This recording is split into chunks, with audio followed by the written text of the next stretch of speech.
ஆண்டவராகிய இயேசு கிறிஸ்துவின் நாமத்தில் அன்பின் வாழ்த்துக்கள். சூரியனையும் சந்திரனையும் நிறுத்தின யோசுவா தன் வல்லமையான ஜெப ஜீவியத்தின் மூலம் தேவனிடத்திலிருந்து அற்புதங்களை பெற்றுக்கொண்டது போல் நம்முடைய ஜெப ஜீவியத்திலும் தேவனிடத்திலிருந்து எப்படி அற்புதங்களை பெற்றுக்கொண்டு வெற்றி பெறுவது என்றும் இந்த காணொளியில் நாம் காணலாம். வேதத்தில் யோசுவா என்னும் விசுவாச வீரனது வாழ்க்கை ஜெப வீரர்களுக்கு ஒரு சவாலாய் இருக்கிறது. அவன் மோசேக்கு பிறகு தலைமைத்துவத்தை ஏற்றுக்கொண்டாலும் மோசேயினுடைய ஊழியத்தில் கண்ட அற்புத அடையாளங்களை தனது ஊழியத்திலும் நிரூபித்து காட்டினான். யோசுவாவின் ஜெப ஜீவியம் எவ்வளவு வல்லமையாய் இருந்தது என்று கேட்டால் ஆச்சரியப்படுவீர்கள். அவனுடைய விண்ணப்பத்துக்கு பிரதியுத்தரமாக தேவன் பூமியின் சுழற்சியை நிறுத்தினார்.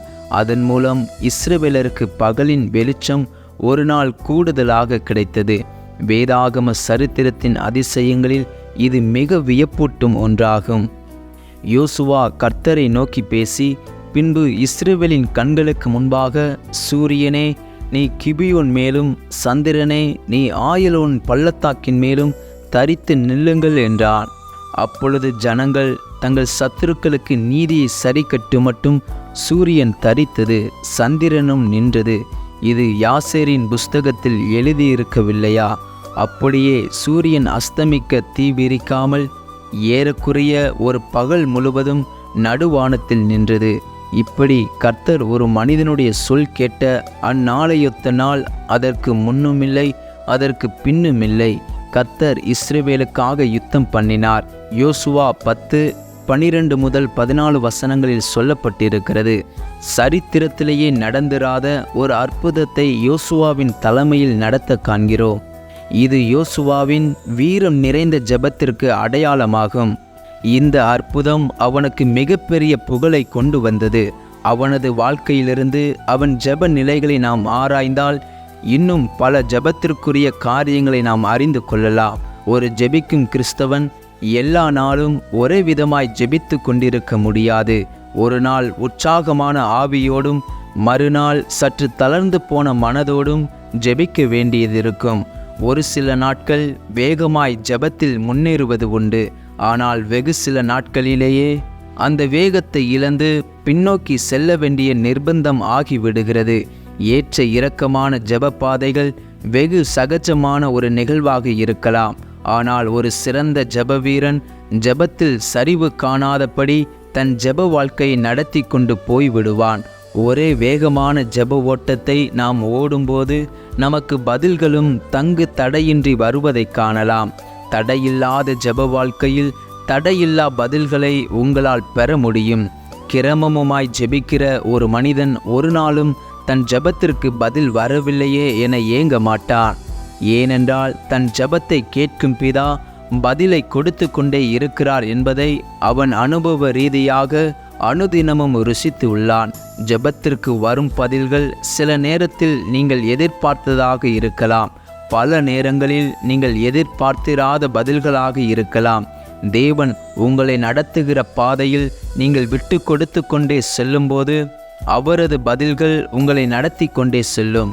உங்கள் உணர்ச்சி மிக்க சிந்தையை தேவனது சத்தத்தை கேட்கும்படி நீங்கள் பழக்கப்படுத்துவீர்களானால் அவர் கொடுக்கிற பதில்களை புரிந்து கொள்வதில் கூட நீங்கள் பழக்கப்பட்டு விடுவீர்கள்.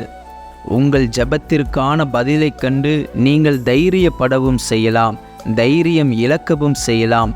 நிலை எதுவாய் இருப்பினும் உங்கள் ஜெப வாழ்க்கை மட்டும் உறுதியாக இருக்கும். அதுவே ஒரு உன்னதமான ஜெப வாழ்க்கையின் அடையாளமாயிருக்கிறது. பலருடைய ஜெப வாழ்க்கை உறுதியற்றதாய், நிலையற்றதாய், ஒழுக்கமற்றதுமாயும் இருக்கிறது. அதனால் அவர்கள் அதை ஒரு சமநிலை வேகத்தோடு தினந்தோறும் ஜெபிக்க முடியாமல் போகிறார்கள். முரண்பாடுள்ள ஜெப நிலைகளால் அவர்கள் ஆவியில் அனலை இழக்கும் சூழ்நிலையிலும் வந்து விடுகிறார்கள். தொடர்ச்சியாக சில நாட்கள் ஜெபிக்காமல் போனால் ஆவியில் அனலை இழக்க வேண்டியதாகும். ஆவியில் அனலை இழந்தால் அபிஷேகத்தின் கூர்மையை இழக்க வேண்டியதாகும். அபிஷேகத்தில் குறையும் போது மீண்டும் மாம்ச சிந்தையிலும் உலக சிந்தையிலும் சிக்க வேண்டியதாகும். ஒரு உயரத்திற்கு ஜெபத்தில் கஷ்டப்பட்டு ஏறி அதன் தொடர்ச்சியை இழக்கும்போது மீண்டும் கீழே சறுக்க வேண்டியதாகிவிட்டால் மீண்டும் திரும்பவும் உயரத்திற்கு ஏறி வரவேண்டியதாயிருக்கிறது. ஆகவே நீங்கள் ஏறிச் சென்ற ஜெப உயரத்திலிருந்து சறுக்கி கீழே வராதபடிக்கு பார்த்து கொள்ளுங்கள். ஒரு முறை இறங்கினால் திரும்பவும் ஏற வேண்டியதற்கு அதிக பிரயாசப்பட வேண்டியதிருக்கும். ஜெபம் என்பது மிகப்பெரிய ஒரு ஆவிக்குரிய உலகம். அதற்குள்ளே சென்றுவிட்டால் வெளியே வருவதற்கு பிடிக்காது. ஆனால் அதிலிருந்து வெளியே வந்துவிட்டால் உள்ளே செல்லுவது மிக கடினமாயிருக்கும். ஆகவே உங்கள் ஜெப ஆவியை ஒரு நாளும் இழந்து விடாதீர்கள். ஜெபத்தில் அனல் குறையும் போது எப்படியாகிலும் அதை சரி செய்து விடுங்கள். சங்கீதக்காரனாகிய தாவீது தேவன் தன்னை உயிர்ப்பிக்கவும் தூக்கி நிறுத்தவும் இழந்து போன கிருபைகளை மீண்டும் பெற்றுக்கொள்ளவும் தேவனை நோக்கி செய்த ஜெபங்களை சங்கீதம் 51 நாம் காணலாம். உமது பரிசுத்த ஆவியை என்னிடத்திலிருந்து எடுத்து கொள்ளாதிரும் என்று தாவீது தேவனை நோக்கி கெஞ்சி ஜெபித்தது போல நீங்களும் தேவனை நோக்கி ஜெப ஆவியை என்னிடத்திலிருந்து எடுத்து விடாதேயும் என்று ஜெபிக்க வேண்டியது அவசியம்.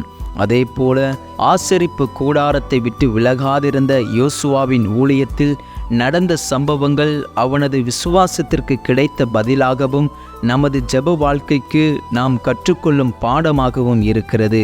கற்றுக்கொண்ட பாடத்தை அப்பியாசப்படுத்துங்கள். நிச்சயம் வெற்றி பெறுவீர்கள். ஆமேன்.